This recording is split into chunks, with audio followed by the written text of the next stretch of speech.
आज हम बात करेंगे भारत के एक ऐसे रिटेल ब्रांड की जिसने एक समय पर हर घर में अपनी जगह बना ली थी। जी हाँ, हम बात कर रहे हैं बिग बाजार की। यह एक ऐसी कहानी है जो हमें सिखाती है कि सफलता का शिखर चढ़ना जितना मुश्किल है, उससे भी मुश्किल है उस पर टिके रहना। नमस्कार, मैं कुमुदिनी पाठक, आप देख रहे हैं इम्पैक्ट लाइव। आइए विस्तार से बात करते हैं भारत के सबसे बड़े fashion retail king Kishore Biyani की। इन्होंने ही भारत में बिग बाजार का कॉन्सेप्ट लाया था, जहां एक छत के नीचे ही कस्टमर को सारी सुविधाएं उपलब्ध थी। किशोर बियानी कॉलेज के समय से ही कपड़ों के बिजनेस में नए आइडिया अपनाने शुरू कर दिए थे। 1981 में किशोर बियानी कॉलेज के फाइनल ईयर में थे और उनके फादर चाहते थे कि वो फैमिली बिजनेस ज्वाइन कर, लेकिन वो फैमिली बिजनेस में बंद कर वो खुद को लिमिट नहीं करना चाहते थे। किशोर बियानी लाइफ में कुछ बहुत बड़ा करना चाहते थे। कॉलेज लास्ट ईयर के समय में उन्होंने एक स्टोन वॉश फैब्रिक देखा। उन्हें ये फैब्रिक काफ़ी पोटेंशियल लगा।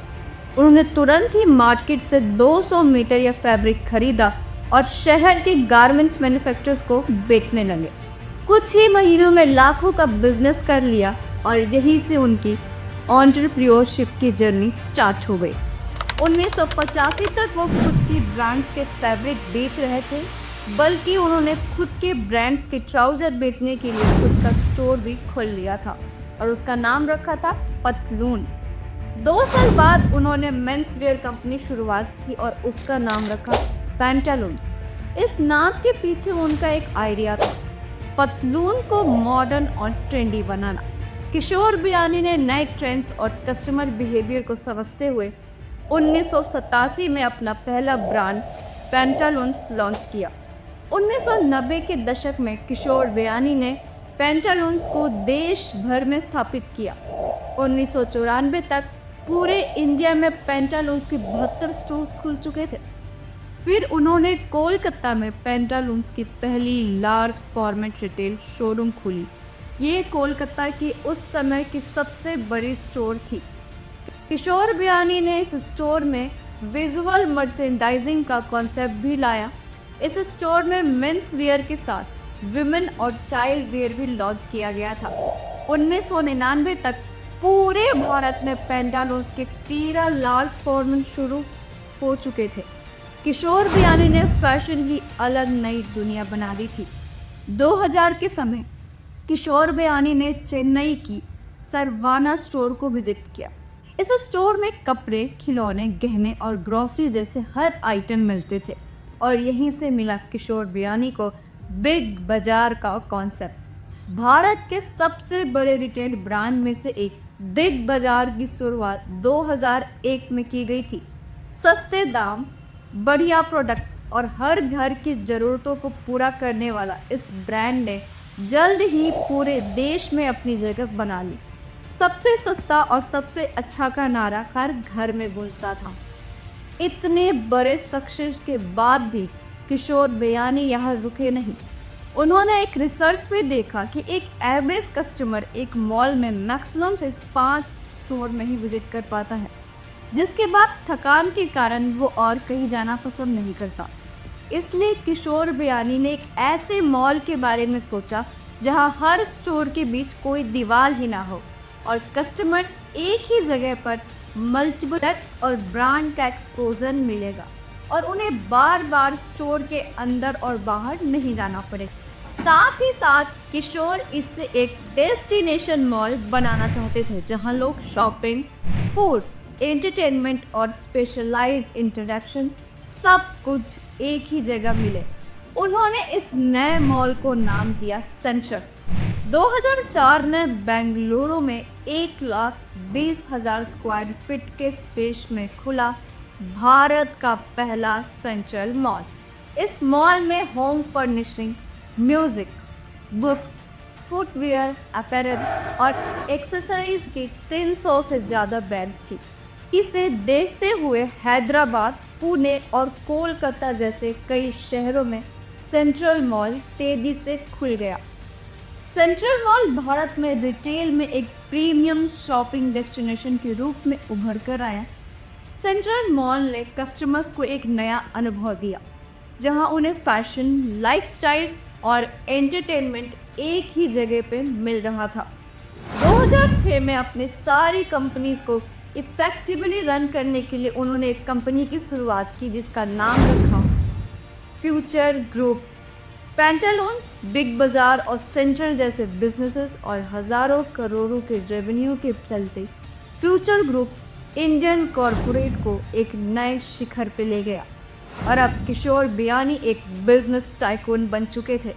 लेकिन अब उनकी इस कहानी में बहुत बड़ा और लंबा डाउनफॉल की शुरुआत होने वाली थी। किशोर बियानी का कहना था कि वो ऐसे हर बिजनेस में एंट्री लेंगे जिसमें बिजनेस और कस्टमर्स के बीच डायरेक्ट डीलिंग होती हो, और उनकी इसी फिलॉसफी से उनका डाउनफॉल हुआ। 2005 के बाद उन्होंने एक के बाद एक 3 अपैरल ब्रांड्स खरीद लिया और साथ ही साथ वो अलग अलग एरिया में डाइवर्सिफाई करने लगे। उन्होंने 2005 में all a little larger brand खोला। ये ब्रांड प्लस साइज क्लॉथ्स बेचता था। फिर उन्होंने बिग बाज़ार में ही गोल्ड की शुरुआत की। घर बनाने और रिनोवेट करने के लिए होम टाउन की शुरुआत की। 2006 में बुक्स बेचने के लिए डिपो को स्टार्ट किया। चाय और समोसा के लिए भी उन्होंने चमोसा नाम के कियोस्क को स्टार्ट किया। घर बनाने से लेकर चाय की बिजनेस तक किशोर बियानी हर जगह मौजूद थे। लेकिन ये तो बस कहानी की शुरुआत थी। 2007 में उन्होंने फ्यूचर कैपिटल होल्डिंग्स की शुरुआत की। इसी के साथ वो वेल्थ मैनेजमेंट और रियल एस्टेट ब्रोकिंग में भी एंट्री ले लिए।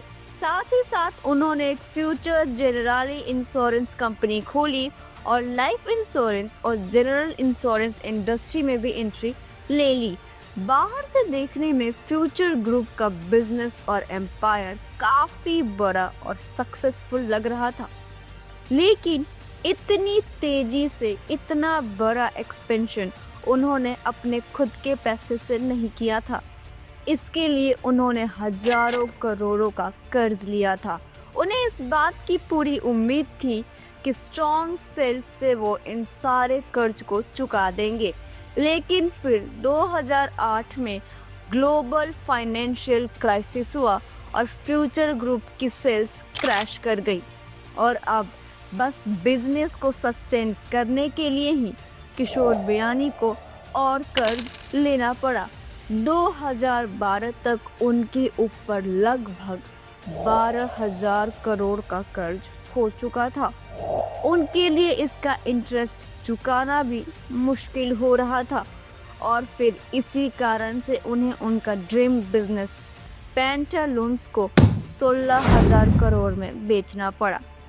साथ ही साथ फ्यूचर कैपिटल होल्डिंग्स भी 4,250 करोड़ में बिक गया। किशोर बियानी को लगा कि पैंटालून्स और फ्यूचर कैपिटल को बेचकर जो पैसे आए हैं इससे उनकी सारी प्रॉब्लम्स खत्म हो जाएगी। लेकिन फिर कहानी में 2 बड़े कॉम्पिटिटर्स की एंट्री होती है, अमेज़न और फ्लिपकार्ट की।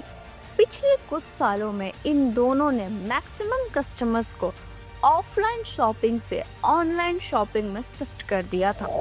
किशोर बियानी ने इनसे compete करने के लिए अपनी ई-कॉमर्स वेबसाइट बिग बाजार डायरेक्ट की शुरुआत की, लेकिन तब तक बहुत देर हो चुकी थी। अमेज़न और फ्लिपकार्ट ने पहले ही सब्सटेंशियल मार्केट शेयर कैप्चर कर लिया था और अब उनसे compete कर पाना इम्पॉसिबल था। किशोर बियानी ने सबसे बड़ी गलती 2015 में EGD नाम की ग्रोसरी शॉप को एक्वायर करके किया था, लेकिन उनका ये बिजनेस भी बुरी तरह फेल हो गया। लेकिन फ्यूचर ग्रुप्स की गलतियां यहाँ पे खत्म नहीं होती। उन्होंने सोचा कि जो प्रोडक्ट सबसे ज़्यादा बिकते हैं क्यों ना वो अपने खुद के ब्रांड के प्रोडक्ट लॉन्च करें। इसलिए उन्होंने snacks, home care, personal care और स्टेपल्स में अपने खुद के ब्रांड का प्रोडक्ट लॉन्च किया, लेकिन उनके सभी ब्रांड बुरी तरह से फ्लॉप हो गए।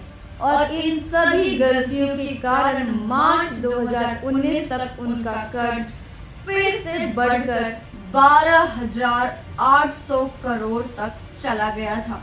ये सब के बाद भी जैसे तैसे करके फ्यूचर ग्रुप सरवाइव कर रहा था, लेकिन फिर कुछ ऐसा हुआ जिसने फ्यूचर ग्रुप को जड़ से ही हिला दिया। कोविड-19। पूरे देश में लॉकडाउन लग गया और फ्यूचर ग्रुप की बिग बाजार, सेंट्रल और बाकी सभी स्टोर्स रातों बंद हो गए। उनका रेवेन्यू क्रैश कर दिया। रेंट पेमेंट डिले होने के कारण बिग बाजार और बाकी स्टोर्स धीरे धीरे किशोर बियानी के हाथ से छिनने लगी और ये स्टोर्स बंद होने लगी। आज इनमें से 800 लोकेशन पे रिलायंस ने अपने स्टोर्स खोल लिए हैं। 2022 में बैंक ऑफ इंडिया ने फ्यूचर ग्रुप पे इंसॉल्वेंसी प्रोसीडिंग की मांग की और आज तक ये प्रोसीडिंग चल